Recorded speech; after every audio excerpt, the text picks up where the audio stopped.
પાદરાના સનાતન હિન્દુ રાષ્ટ્ર સંગઠનની સેવાકીય પ્રવૃત્તિ ભંડારામાં બચેલ અને યોગ્ય હાલતમાં રહેલ સામગ્રી મહિપત ફાઉન્ડેશનમાં અપાઈ। પ્રભુ શ્રી રામલલ્લાના પ્રાણ પ્રતિષ્ઠા મહોત્સવને 2 વર્ષ પૂર્ણ થતાં પાદરના સનાતન હિન્દુ રાષ્ટ્ર સંગઠન દ્વારા ભવ્ય ઉજવણી કરવામાં આવી હતી, જેમાં ભવ્ય ભંડારાનું આયોજન કરવામાં આવ્યું હતું। ખાસ કરીને જોવા જઈએ તો તેવામાં પાદરાના સનાતન હિન્દુ રાષ્ટ્ર સંગઠન દ્વારા વધુ એક સેવાકીય પ્રવૃત્તિ યોજવામાં આવી હતી અને સંગઠન દ્વારા આયોજિત ભંડારામાં હજારો ભક્તો ઉત્સાહપૂર્વક ભાગ લઈ પ્રસાદનો લાભ લીધો હતો।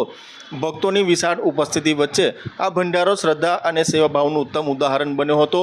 ભંડારા બાદ બચેલ યોગ્ય હાલતમાં રહેલી સીધું સામગ્રી સનાતન હિન્દુ રાષ્ટ્ર સંગઠન દ્વારા સમાજ હિતને ધ્યાનમાં રાખીને મહિપતસિંહ ચૌહાણ ફાઉન્ડેશનને દાન સ્વરૂપે અર્પણ કરવામાં આવી હતી। આ દાન દ્વારા જરૂરિયાતમંદ લોકો સુધી મદદ પહોંચે તેવી આશય વ્યક્ત કરવામાં આવ્યો હતો।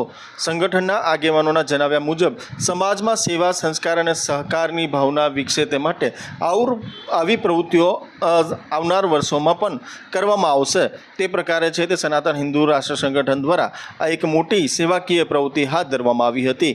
જો કે સનાતન હિન્દુ રાષ્ટ્ર સંગઠન વર્ષ દરમિયાન અનેક સેવાકીય પ્રવૃત્તિઓમાં સહભાગી બનતું હોય છે, તેવામાં આ એક સેવાકીય અને માનવતાકીય આ પ્રવૃત્તિ છે તે હાથ ધરવામાં આવી હતી। ત્યારે સનાતન હિન્દુ રાષ્ટ્ર સંગઠનના તમામ કાર્યકરો છે તે મહિપતસિંહ ચૌહાણ જેઓનું ફાઉન્ડેશન છે તેઓના લવાલ ગામે પહોંચી અને ત્યાં આ તમામ સામગ્રી છે તે પહોંચાડવાની કામગીરી હાથ ધરવામાં આવી હતી। જય શ્રી રામ, જય સોમનાથ, બાપા સિદ્ધાર્થ। શ્રી સનાતન યુવા સંગઠન પાદરા અને સનાતન હિન્દુ રાષ્ટ્ર સંગઠન પાદરા દ્વારા તારીખ 30/1/2026ના રોજ ભવ્ય ભંડારાનું આયોજન કરવામાં આવ્યું હતું, જેમાં વધેલ સીધું સામગ્રીનું આજ રોજ મહિપતસિંહ ફાઉન્ડેશનમાં દાન સ્વરૂપે આપવામાં આવેલું છે।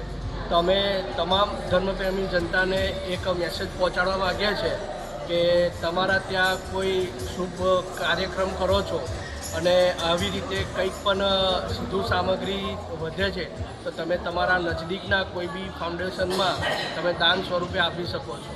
જય શ્રી રામ।